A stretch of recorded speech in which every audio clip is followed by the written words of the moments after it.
बिस्मिल्लाहिर्रहमानिर्रहीम। अस्सलाम वालेकुम डियर स्टूडेंट्स।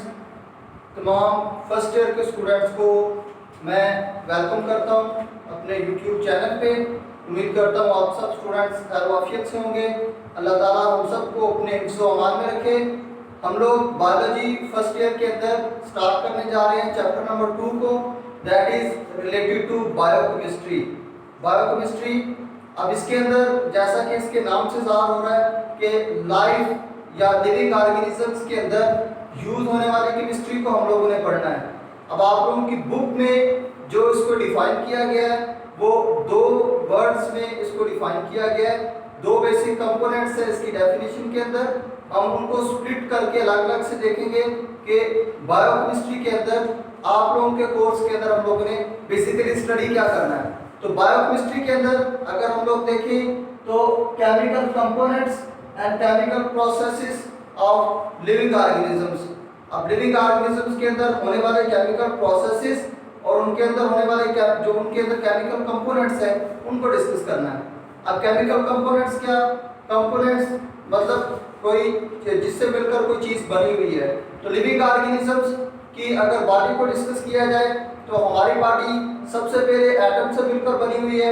एटम के बाद मॉलिक्यूल्स, और मॉलिक्यूल्स डिफरेंट टाइप के that are necessary for our body for the life. उनमें से like DNA, like proteins, like lipids, ये तमाम के तमाम जो बायोमॉलिक्यूल्स हैं ये नेसेसरी हैं for the life.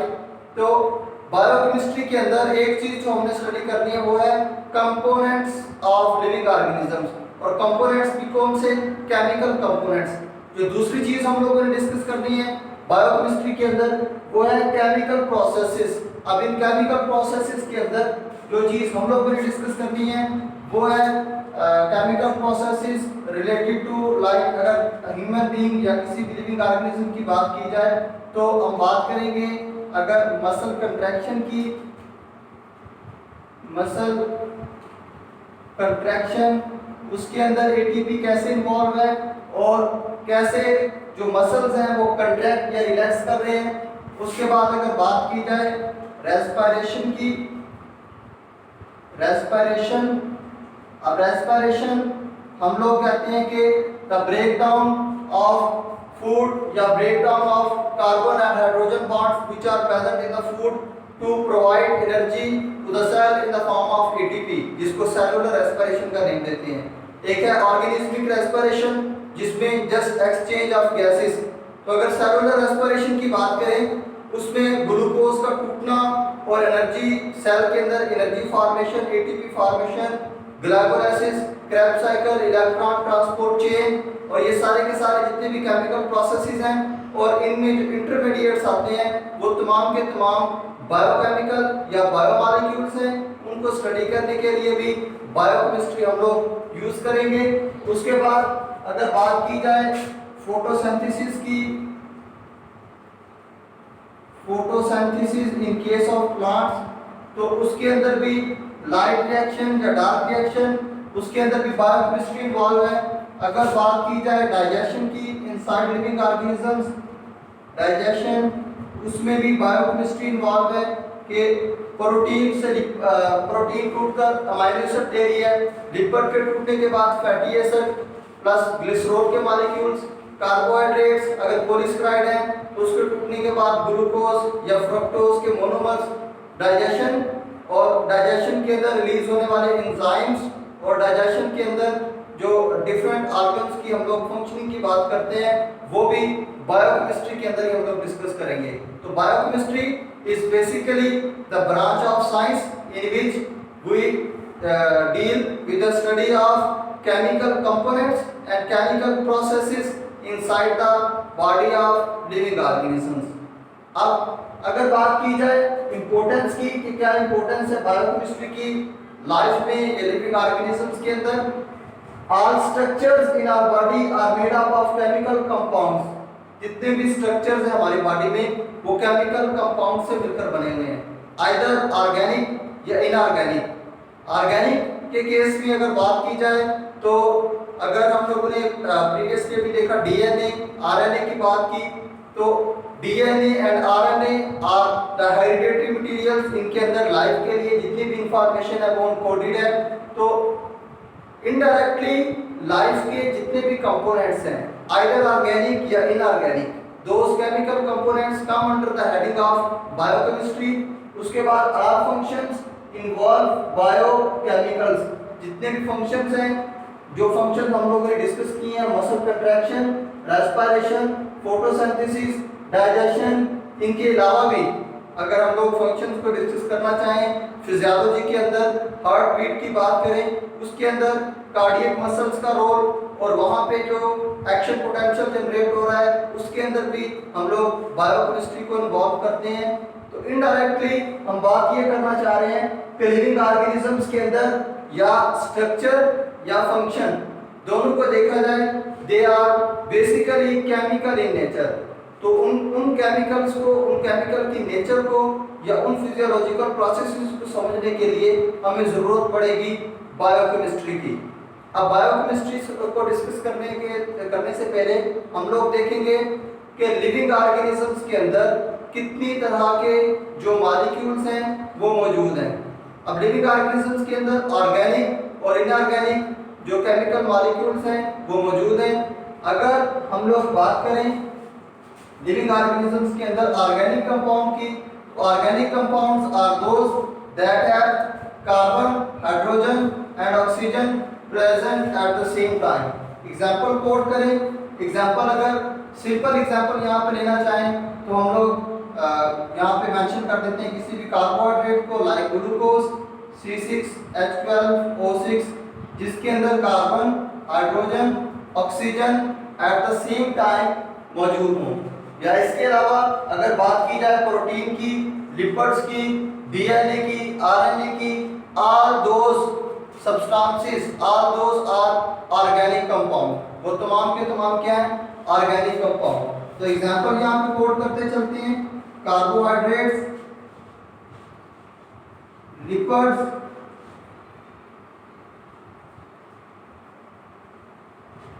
Proteins,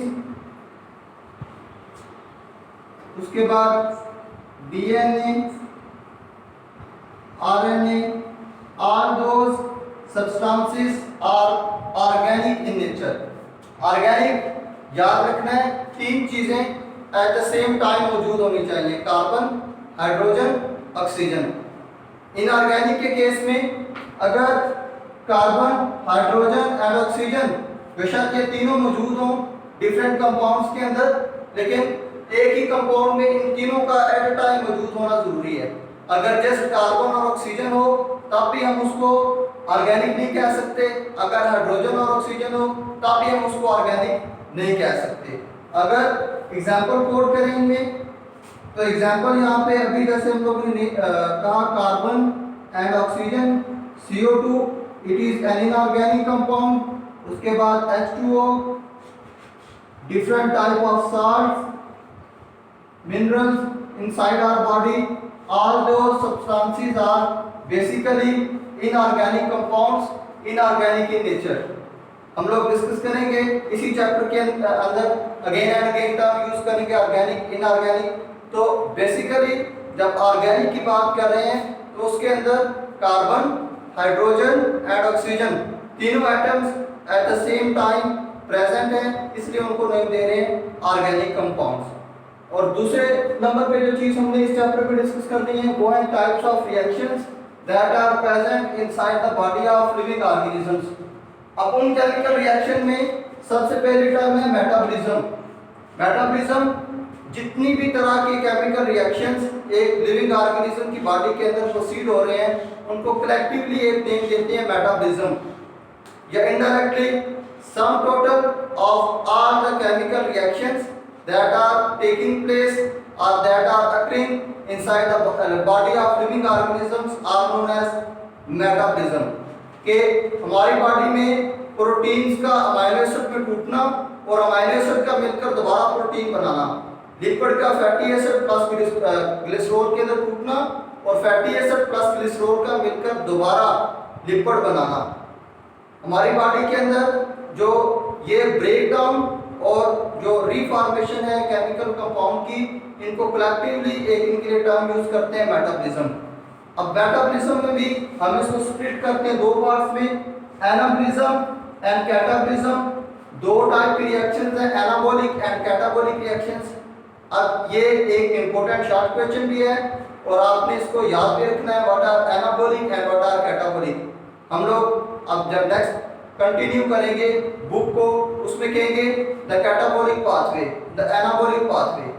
catabolic, anabolic, basically anabolic are या anabolism include those type of reactions in which simple molecules combine to form complex molecules. यहाँ पे सिंपल मॉलिक्यूल्स टूटकर कॉम्प्लेक्स मॉलिक्यूल्स बना रहे हैं in the reaction which are anabolism.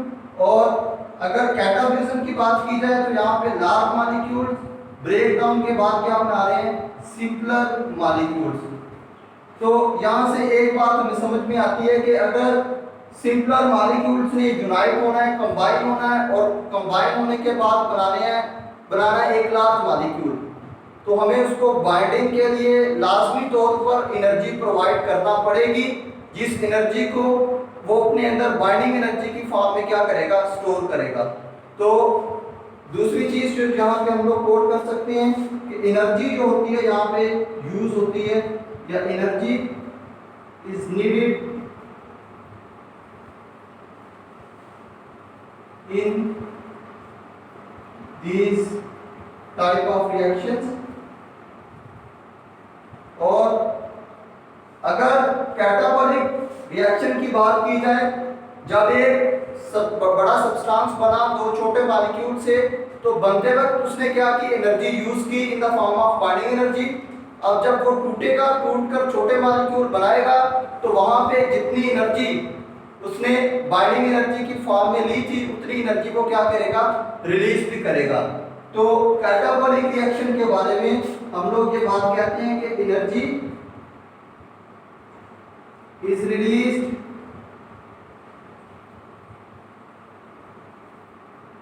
In these reactions। In reactions के अंदर energy release होगी। अब जब मेटाबॉलिज्म के अंदर हम लोग टोटल चेंज इन एनर्जी की बात करेंगे, तो वो एनर्जी, जितनी एनर्जी हम लोग यूज कर चुके हैं और जितनी एनर्जी रिलीज हुई है, इन दोनों को माइनस करने से हम लोग इन दोनों को क्या करेंगे, कलेक्ट कर लेंगे इन वो एनर्जी जो मेटाबॉलिज्म के अंदर या टोटली एक किसी भी टाइप ऑफ रिएक्शन में जो या वो प्रोड्यूस हो रही है या वो क्या हो रही है, यूज हो रही है।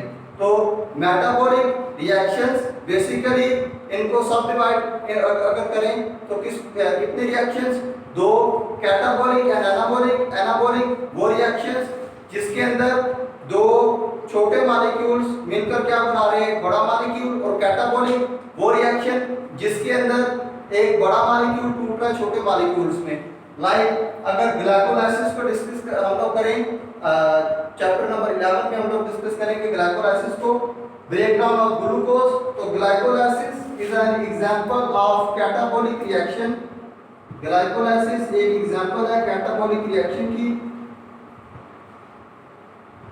जिसमें एक ग्लूकोज का मॉलिक्यूल टूटकर एनर्जी प्रोवाइड करता है। पहले ग्लूकोज का मॉलिक्यूल कार्बन के मॉलिक्यूल, 2-3 कार्बन के मॉलिक्यूल पायरुवेट में टूटेगा, उसके बाद क्रेब्स साइकिल और different phases, then electron transport chain से गुजरता हुआ क्या करेगा, एनर्जी प्रोवाइड करेगा। अब अगर देखा जाए सेल के अंदर एक कोऑर्डिनेटेड रेगुलेशन, कोऑर्डिनेटेड कन्वर्जन होती है। प्रोटीन टूटकर अमीनो एसिड बना भी रही होती है और अमीनो एसिड मिलकर प्रोटीन में दोबारा कन्वर्ट भी हो रहे होते हैं। फैटी एसिड जो है वो और ग्लिसरॉल मिलकर लिपिड बना भी रहे होते हैं, लिपिड टूटकर दोबारा फैटी एसिड और ग्लिसरॉल में कन्वर्ट भी हो रहे होते हैं। तो ये तमाम के तमाम रिएक्शंस क्या होती हैं, एक किसी भी सेल के अंदर कोऑर्डिनेटेड टाइप ऑफ रिएक्शन। और इन सारे रिएक्शन के सम को हम लोग नेम देते हैं मेटाबॉलिज्म या मेटाबॉलिक रिएक्शन। उम्मीद करता हूँ आप सब स्टूडेंट्स को इसकी समझ आ गई होगी। अगर स्टिल आप लोगों को कोई भी क्यूरी है तो आप लोग कमेंट सेक्शन में क्वेश्चंस पूछ सकते हैं।